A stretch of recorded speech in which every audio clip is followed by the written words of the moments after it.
नमस्कार साथियों, हमारे चैनल में आपका स्वागत है। यह video daily current affair series का है। आज के जितने भी इंपॉर्टेंट न्यूज हैं उसको हम एमसीक्यू के फॉर्म में डिस्कस करेंगे और उस पर चर्चा करेंगे। यह वीडियो सभी एग्जाम को देखते हुए बनाया गया है। इस वीडियो की हेल्प से आपको इस वीडियो की मदद से आप एग्जाम में करंट अफेयर से आए हुए क्वेश्चन इजी वे से सॉल्व कर सकते हैं। तो कृपया वीडियो को अंत तक देखें और वीडियो को लाइक करें, शेयर करें और कमेंट भी करें। उसके बाद लास्ट में सब्सक्राइब भी करें। तो चलिए वीडियो शुरू करते हैं। पहला न्यूज पॉलिटी और गवर्नेंस है। ये न्यूज है जो लद्दाख में जो प्रोटेस्ट हो रहा है उसी पर यह क्वेश्चन बनाया गया है, जिसमें सोनम वांगचुक को कल डिटेन कर लिया गया था। तो पहला question, which of the following is not a feature of national security act 1980 as highlighted in the context of Sonam Wangchuk detention in Ladakh. Sonam Wangchuk को लद्दाख में जो डिटेन किया गया उसके कंटेक्स्ट में जो नीचे दिए गए ऑप्शन में कौन सा एनएसए 1980 का फीचर नहीं है। तो पहला ऑप्शन है allow prevention detention for up to 12 month without charge. Prevention detention allow करता है 12 मंथ तक विदाउट चार्ज। एनएसए अलाउ करता है कि प्रिवेंटिव डिटेंशन को अलाउ करता है 12 महीने के लिए बिना चार्ज के। Detain must be inform of ground for detention with in 5 to 10 days. अगर किसी को डिटेन करते हैं उसका ग्राउंड आपको 5 से 10 दिन में इन्फॉर्म करना होगा। तीसरा ऑप्शन है provide the right to legal counsel during the advisory board proceeding. नहीं, इसमें कोई भी लीगल काउंसिल प्रोवाइड नहीं किया, उसका प्रोवाइड करने का राइट इसमें नहीं है। तो ये ऑप्शन, ये फीचर नहीं है, तो ऑप्शन सी सही है। और लास्ट ऑप्शन है aim to protect national security और पब्लिक ऑर्डर। ये भी फीचर है। अगला क्वेश्चन है कॉन्स्टिट्यूशनल और फेडरलिज्म पे। ये भी लद्दाख का ही प्रोटेस्ट का पे क्वेश्चन बनाया गया है। इसमें क्वेश्चन है कि 6th schedule of the Indian constitution primary deal with administration of tribal area in which of the following state. Question बोलता है 6th शेड्यूल, इंडियन कॉन्स्टिट्यूशन के 6th शेड्यूल में जो ट्राइबल एरिया से एडमिनिस्ट्रेशन डील करता है उसमें से कौन कौन सा स्टेट इसमें है। 6th शेड्यूल में ये एमटी है, असम, मेघालय, त्रिपुरा, मिजोरम। तो ऑप्शन बी सही है। नेक्स्ट अगला क्वेश्चन है इन्वायरमेंट और टेक्नोलॉजी से। एक नया टेक्नोलॉजी को खोज किया गया जिससे हम रेगिस्तान को फर्टाइल सॉइल में बदल सकते हैं या डेजर्ट सैंड को फर्टाइल सॉइल में बदल सकते हैं। तो कोई क्वेश्चन है कि soilification technology developed by researcher at the Central University of Rajasthan involve which key component to convert desert sand into fertile. तो सॉइलिफिकेशन टेक्नोलॉजी जो सेंट्रल यूनिवर्सिटी ऑफ राजस्थान के प्रोफेसर डेवलप किया है उसमें से कौन सा कंपोनेंट डेजर्ट सैंड को कन्वर्ट करके फर्टाइल सॉइल बना देता है। तो पहला ऑप्शन है chemical fertilizer and irrigation system. दूसरा ऑप्शन है पॉलीमर एंड इंडिजीनियस बायोफॉर्मुलेशन। तीसरा ऑप्शन है जेनेटिक मॉडिफिकेशन ऑफ क्रॉप। चौथा ऑप्शन है सोलर पावर्ड डिसलाइनाइजेशन। तो सही ऑप्शन है पॉलीमर एंड इंडिजीनियस बायोफॉर्मुलेशन। आइए एक्सप्लेनेशन देखते हैं। This technology uses polymers and bioformulation to enhance water retention and microbial activity, successfully growing wheat in desert land and combating the third desert expansion. अगला question है international relation से। ये question है जो नेपाल में जो पॉलिटिकल टर्मोइल हुआ उसी पर ये क्वेश्चन बेस्ड है। तो आइए क्वेश्चन देखते हैं। इन the context of the recent political turmoil in Nepal, which factor primarily drove the Gen Z-led protest which led to Prime Minister KP Sharma resignation। ये कहता है जो नेपाल में जो पॉलिटिकल टर्मोइल हुआ उसके कंटेक्स्ट में वो जो प्रोटेस्ट, जो जेन जे लेड प्रोटेस्ट जो हुआ, उसको कौन सा कारण, उसको कौन सा फैक्टर के कारण वो उत्पन्न हुआ जिसके कारण नेपाल के प्राइम मिनिस्टर को इस्तीफा देना पड़ रहा है, वो फैक्टर पूछ रहा है यहाँ। तो पहला है डिमांड फॉर मोनार्की रिस्टोरेशन, नहीं, मोनार्की रिस्टोरेशन का डिमांड नहीं हो रहा था। दूसरा है frustration over corruption and youth empowerment, हाँ यही फैक्टर है कि यूथ अनएम्प्लॉय था जो इंडिया में भी हो रहा है, और ओवर करप्शन हो रहा था नेपाल में, जिसके कारण पब्लिक में फ्रस्ट्रेशन जागृत हो रहा था। तो ऑप्शन बी सही है। बॉर्डर डिस्प्यूट विद इंडिया तीसरा ऑप्शन। चौथा इकोनॉमिक सैंक्शन फ्रॉम चाइना, नहीं ये सब नहीं था। नेक्स्ट क्वेश्चन है सिक्योरिटी एंड लॉ से। चलिए क्वेश्चन देखते हैं। Under arm force special power act 1958 which of the following power is not grant to the arm force in the disturb area.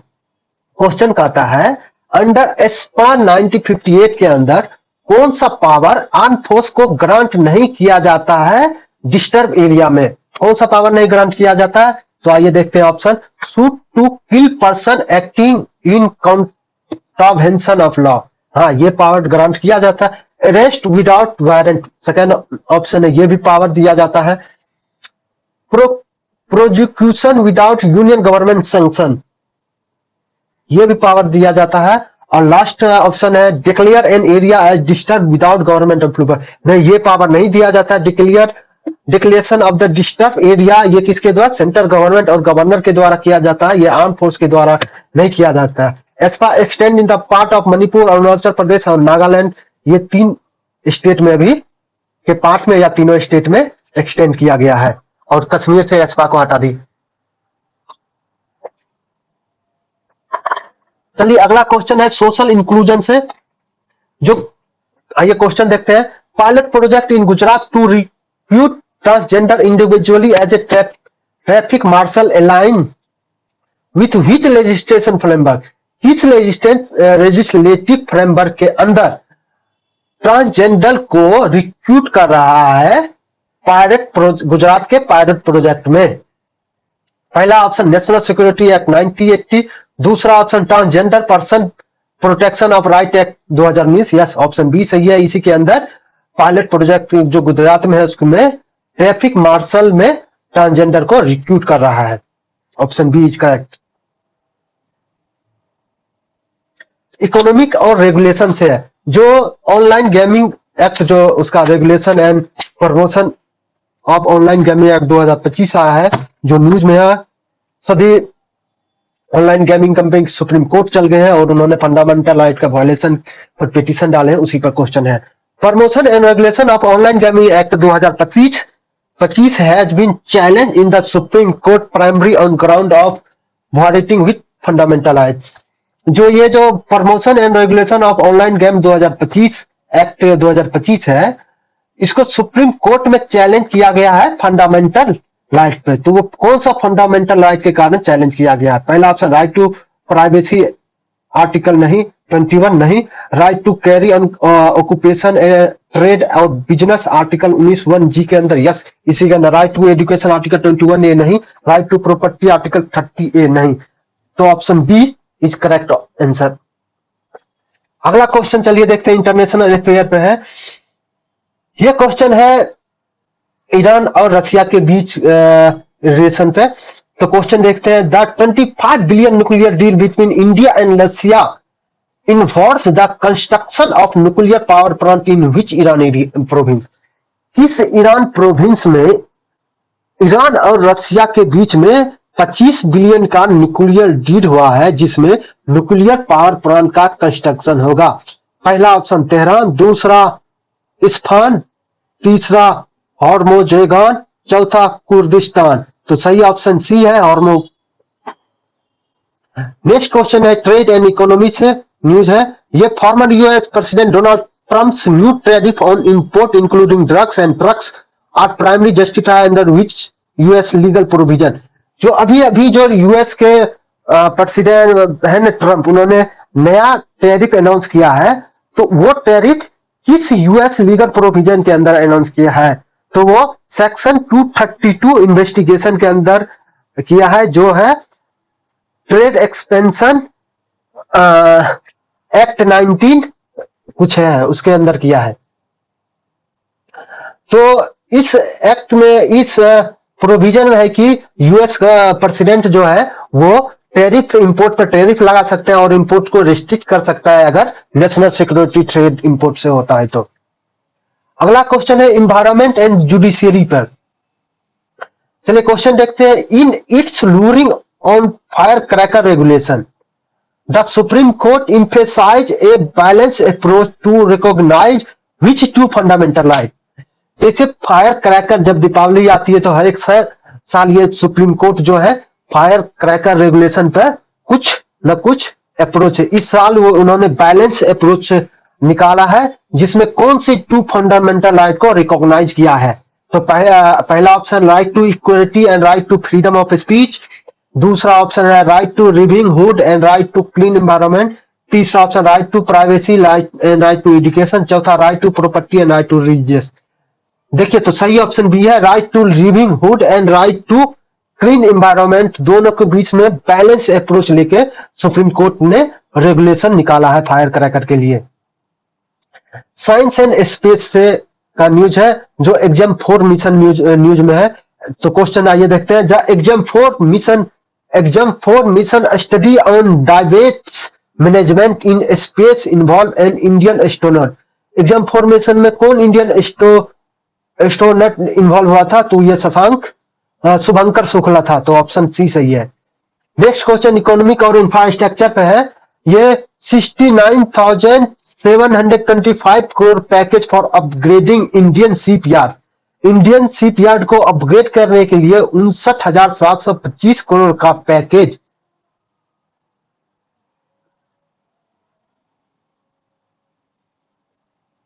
इतना package for upgrading shipyard aim to address which primary bottleneck in the ship building industry. Ship building industry में कौन से primary bottleneck को address करता है इतने crore package से? पहला लैक ऑफ स्किल लेवल, नहीं ये तो इनफ है। Outdated infrastructure and long term allowance time, यही है option B. Infrastructure, shipyard building, Indian shipyard building का इंफ्रास्ट्रक्चर और डेटेड है और लॉन्ग टर्म अलाउंस टाइम लेता है। नेक्स्ट क्वेश्चन है डिफेंस से। जब मिग 21 को क्वेश्चन है मिग 21 जेट को इंडियन एयरफोर्स ने डीकमीशन कर दिया, तो उसके जगह कौन सा इंडिजिनियस जेट लाया है? तो ये LCA तेजस को लाया है। ऑप्शन सी सही है। अगला क्वेश्चन एग्रीकल्चर एंड इकोनॉमी से है। जो क्वेश्चन देखते हैं। The imposition of stock limit on raw jute under essential commodity act M2, जो रॉ जूट के स्टॉक लिमिट का इम्पोजिशन किया है किसके? इसेंशियल कमोडिटी एक्ट का मेन एम क्या है? एम यह है कि control surging pricing and prevention hoarding. Option B सही है। तो लास्ट क्वेश्चन है ये इंटरनेशनल रिलेशन से। देखिए अभी अगर आप रोज न्यूज पढ़ते हैं तो यूएसए और पाकिस्तान का जो रिलेशन है वो मजबूत हो रहा है और यूएसए इंडिया का रिलेशन कमजोर हो रहा है, धीरे धीरे लो पे जा रहा है। उसका कारण एक ही है कि इंडिया रशिया से कंटिन्यूअस ऑयल खरीद रहा है। तो ऑप्शन बी सही है। अगर आपको वीडियो अच्छा लगा तो आप वीडियो को लाइक कीजिए, कमेंट कीजिए, फॉलो कीजिए और चैनल को सब्सक्राइब कीजिए। वीडियो यही समाप्त होता है।